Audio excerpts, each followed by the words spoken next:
मृत्यु के बाद रावण बिल्कुल टूट जाता है।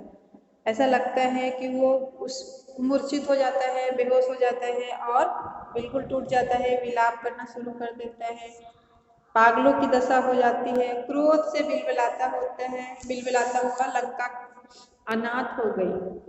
क्रोध से बहुत ज्यादा गुस्से में वो ऐसा बोलता है कि अब तो लंका अनाथ हो चली है, क्योंकि जो मेघनाथ था वो सर्वोपरि था, सब कुछ था उनके लिए, सहारा था, सबसे बड़ा जो सहारा था वो बिल्कुल खत्म हो चुका था। अब स्वयं रण क्षेत्र में मैं जाऊंगा। अब रावण क्या बोलता है, मैं अब रण क्षेत्र में खुद ही जाऊंगा, खुद जाकर वहां पे वानर सेना को हराऊंगा, मारूंगा। तो लक्ष्मण के साथ वानर सेना महल में प्रवेश कर जाती है। उनके हाथों में जलती हुई मसाले होती है।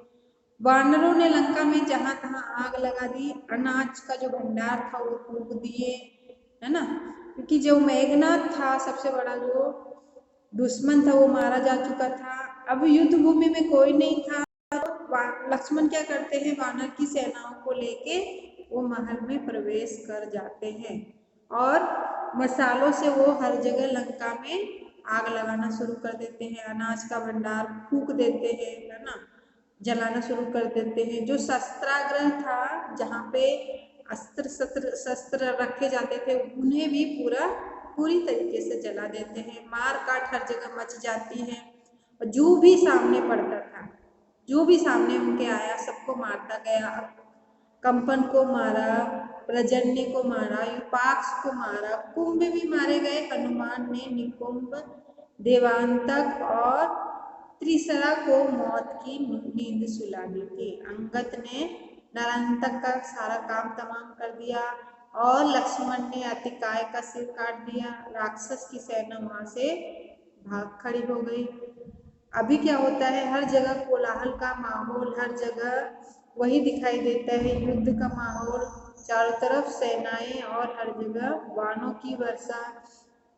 पूरा रण क्षेत्र ऐसा लगता है धुंधला हो चुका है। रावण के पास कोई भी विकल्प नहीं था, अब युद्ध करना ही था। हर जगह ऐसी स्थिति देखा ना रावण ने, अब उसके पास कोई भी विकल्प ना बचा। अब उसके पास युद्ध करना अकेला विकल्प बच गया था।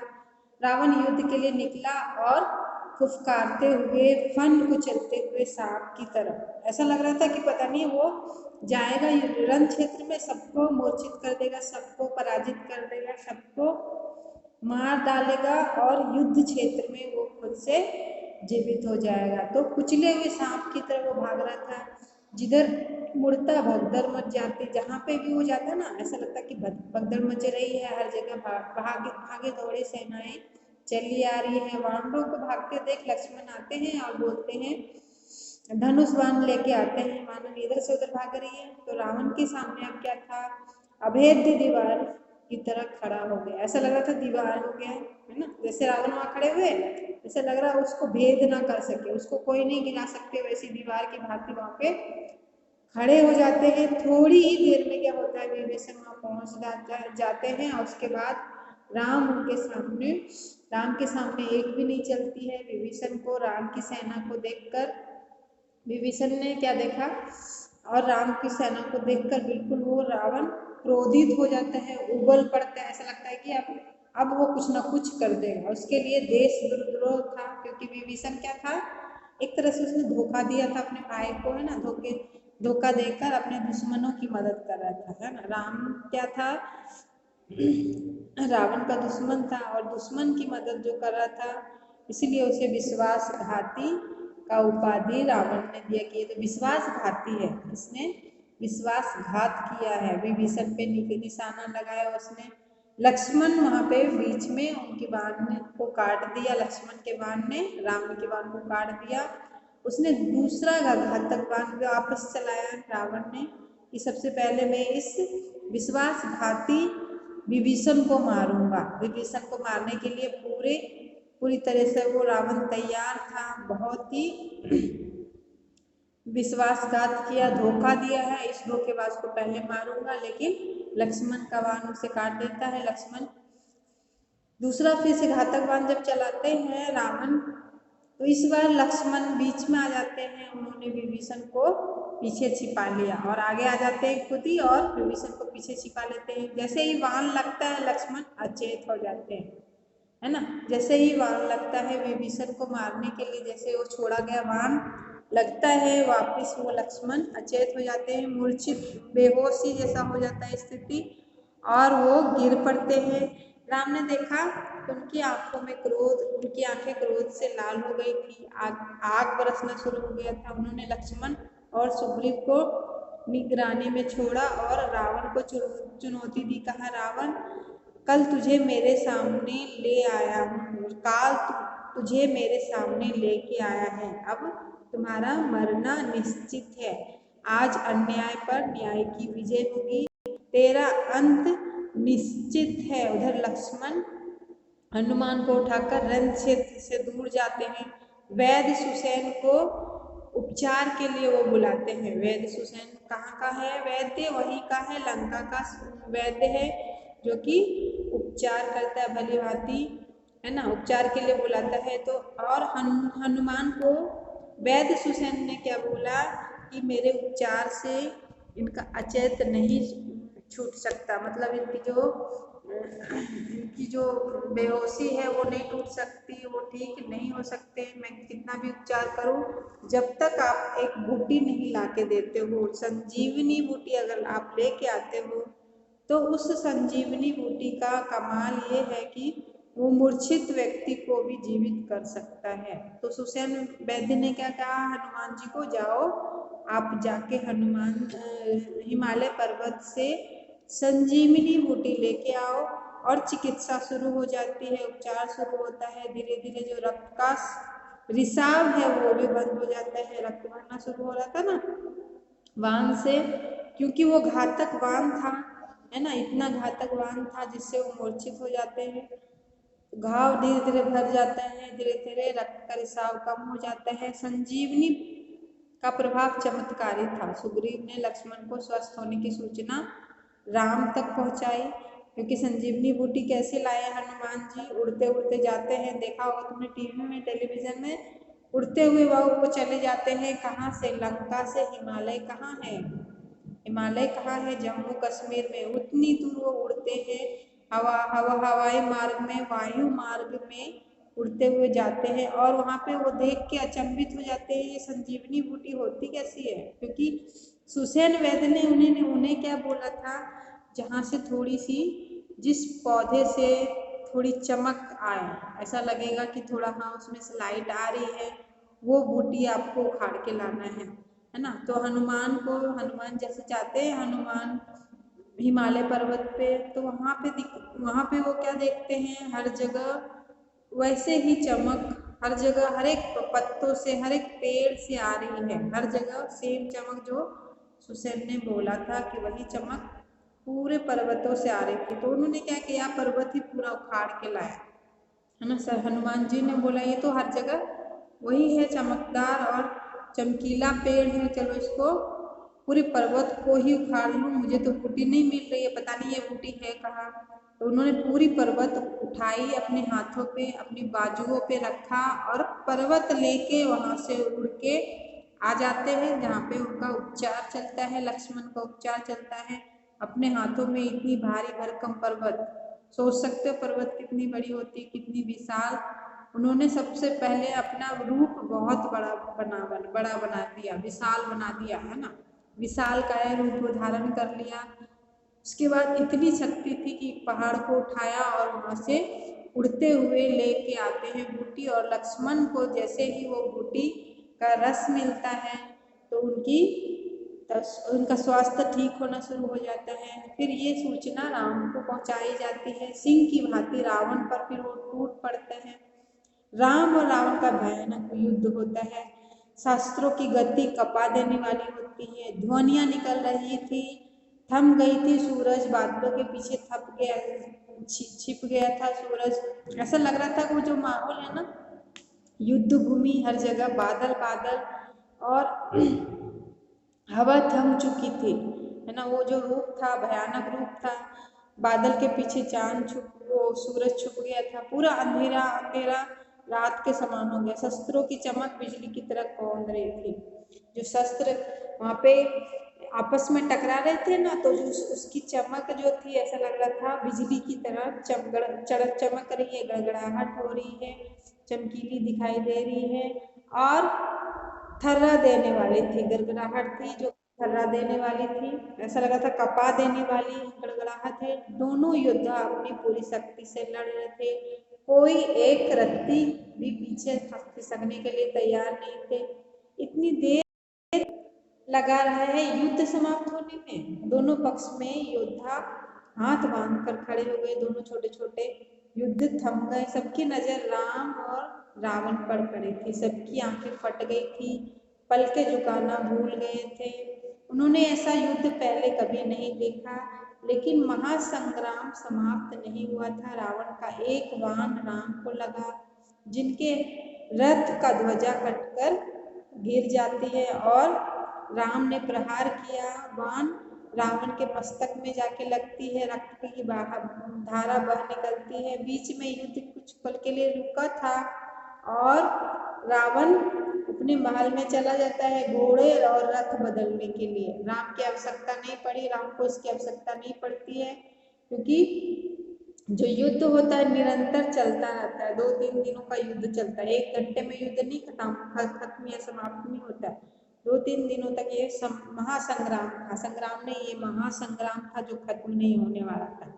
और ध्वजा को भी काट के गिरा दिया था। मस्तक पे भी उन्होंने क्या किया, बाण मार दिया। और कुछ पल के लिए जब युद्ध थोड़ी देर रुकती है तो रावण घोड़ा रथ बदलने के लिए चले जाते हैं और राम ऐसे के ऐसे युद्ध भूमि में खड़े रहते हैं, उनको जरूरत नहीं पड़ती। फिर शुरू होता है, अब उनके रथ एक दूसरे के सामने आ जाते हैं, भयानक युद्ध महायुद्ध शुरू हो जाता है। फिर उनके जो रथ है आमने सामने आ जाती है, योद्धा आंखों में आंखें डालकर देख सकते थे। घोड़े के मुंह आपस में मिल रहे थे। राम ने रावण वाहनों से रावण के रथ में मुंह मोड़ लिया था और पराजय का संकेत ऐसा लग रहा था अब रावण हारने ही वाला है। रावण हिम्मत हारने लगा, तब तक रथ घूमता। राम ने एक बाण उनके पार निकाल दिया। अब वो उसका जो हिम्मत था वो खत्म हो चुका था। रावण जो दहाड़ता वो शेर की भांति था ना, अब उसकी हिम्मत जवाब दे रही थी। निरंतर वो युद्ध नहीं कर पा रहा था, एक साइड से दूसरी साइड जैसे वो मुड़ता है, उसी समय राम क्या करते हैं, एक बाण लगा देते हैं और वो बाण पार हो जाता है उसके शरीर में। और उसी समय रावण का जो है हाथ धनुष छूट जाता है पृथ्वी पे, वो गिर जाता है, हड़बड़ा जाता है। थोड़ा राक्षस की बड़ी सेना आ जाती है, हड़बड़ा जाती है, जान बचाकर भागी। उनकी दिशा ज्ञान शून्य हो गया, जिधर अवसर मिला भागे। कुछ राक्षस जो वानर थे वहां उस ओर दौड़ते हुए भागते हुए आते हैं और जाके समुद्र में गिरते हैं और रावण की क्या हो जाती है, मृत्यु हो जाती है। बड़ा सा भयानक राक्षस वो मृत्यु की गति में समा चुका था, है ना। हर जगह जो जितने भी सैनिक थे इधर उधर भागे जा रहे थे। लंका विजय अभियान अब शुरू हो जाता है। लंका में विजय किसकी हो जाती है, राम की, है ना। सभी जय जयकार शुरू कर देते हैं, क्योंकि रावण की मृत्यु सबसे बड़ी उपाधि थी राम के लिए।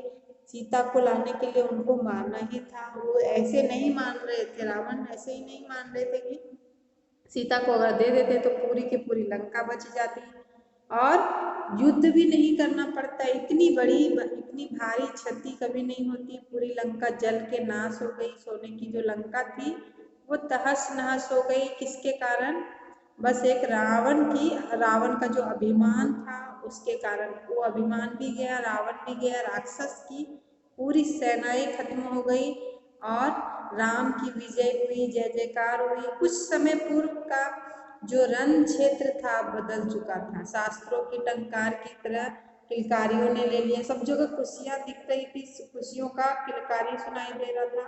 वानर सेना उछल कूद कर रहे थे और समुद्र से ठंडी हवाएं भी चल रही थी। समुद्र का जो ठंडी हवा आ रही है सब जगह चल रही थी।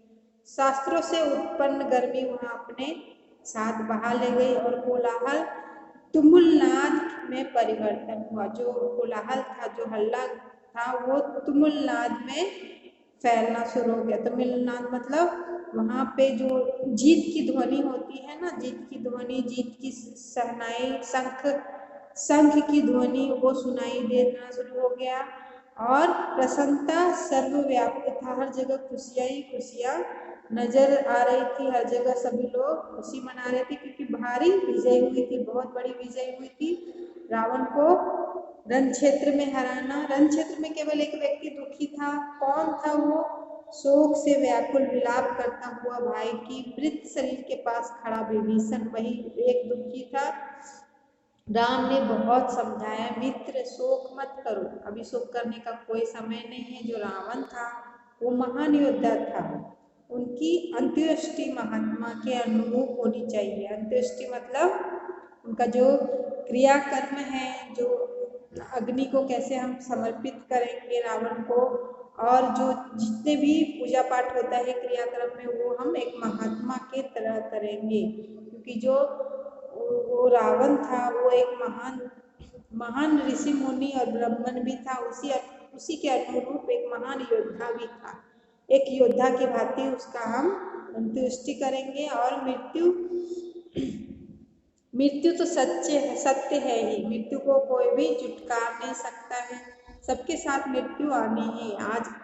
आज हम मरे हैं, कल कोई और मरेगा, लेकिन सब कोई भी अमीर नहीं है, सबको एक दिन मरना है। इसीलिए मृत्यु का सच स्वीकार करो, सबके साथ होता है वो। राम ने एक एक करके वानर का सबका आभार किया, सुग्रीव को गले लगा लिया। लक्ष्मण से विभीषण ने राज्याभिषेक की तैयारी करवाने को कहा, है ना। राम ने कहा कि लक्ष्मण जाओ, विभीषण की राज्याभिषेक की जाएगी, विभीषण को राजा बनाया जाएगा। वहाँ रावण के स्थान पे विभीषण को बैठाया जाएगा। क्योंकि जो जनता है बिना राजा के, अगर उन जनता को देखा जाए तो कौन देख सकता है, तो सारे नागरिक को, सारे जनता को देखने के लिए उनका राज्य तिलक होना बहुत आवश्यक है। उनको राजा बनाना जरूरी है। उनमें से विलंब न किया जाए, अब कोई देरी मत करना। उन्होंने हनुमान को बुलाया, अशोक वाटिका में जाने का निर्देश दिया। यह संदेश आपको सीता तक पहुंचाना है। उन्हें लंका विजय का समाचार दीजिए। उनका संदेश लेकर शीघ्र आइए। विभीषण के अंत्येष्टि से लौटने तक उनके राज्याभिषेक की तैयारी हो चुकी थी। लक्ष्मण राजमहल में पहुंच गए। वानर स्वर्ण कलश में समुद्र का पानी ले आए और लक्ष्मण विभीषण के पास जाते हैं उन्हें साथ लेकर। राज सिंहासन तक आए। सोने का चमकता हुआ सिंहासन था, रत्नों मणियों से जड़ा हुआ। समुद्र जल से उन्हें सभासदों ने के सामने विभीषण ने अभिषेक किया। अब विभीषण लंका के राजा थे, अब वो राजा हो चुके थे। और इसी बीच क्या होता है, अशोक वाटिका से हनुमान ने माता सीता को लाने के लिए कहा। अशोक वाटिका से आप लेके आओ राम के पास। उन्होंने कहा, माता सीता लंका विजय का समाचार सुनकर खुश हो जाती है, आपसे मिलने के लिए अधीर है, मतलब बेचैन हो रही है आपसे मिलने के लिए। विभीषण भी वहां गए थे। राम की ओर मुड़े, कहा, तत्काल लंकापति सीता अब भी आपकी अशोक वाटिका में उन्हें लाने की व्यवस्था की जाए। अब विभीषण को बोलते हैं कि आप लंकापति तो आप हो, रावण तो मारा जा चुका है, अब आप राजा हो, आप उनका आदेश दीजिए। और वानर की सेना चुहल करती हुई अटखेलियों में लगी थी। राम का निर्देश सुनकर उनकी तरह उत्सुकता और बढ़ जाती है। सुग्रीव, जामवंत, नल, नील भी उत्सुक थे। अंगद को प्रतीक्षा थी कि हनुमान को छोड़कर किसी ने सीता को नहीं देखा था। बस किसने देखा था? हनुमान ने देखा था सीता को, और किसी ने नहीं देखा था। जब सीता आई तो उनकी कल्पनाओं से भी अधिक सुंदर लगी, सौम्य लगी, शांत लगी। उसकी सुंदरता 1 वर्ष के बाद पति से मिलने की प्रसन्नता भी शामिल थी। और कष्ट जो था वो इतिहास हो गया, कष्ट खत्म हो गया, भूल गए कि कोई भी कष्ट था, है ना। यहाँ पे समाप्ति हो जाती है, खत्म हो जाता है चैप्टर।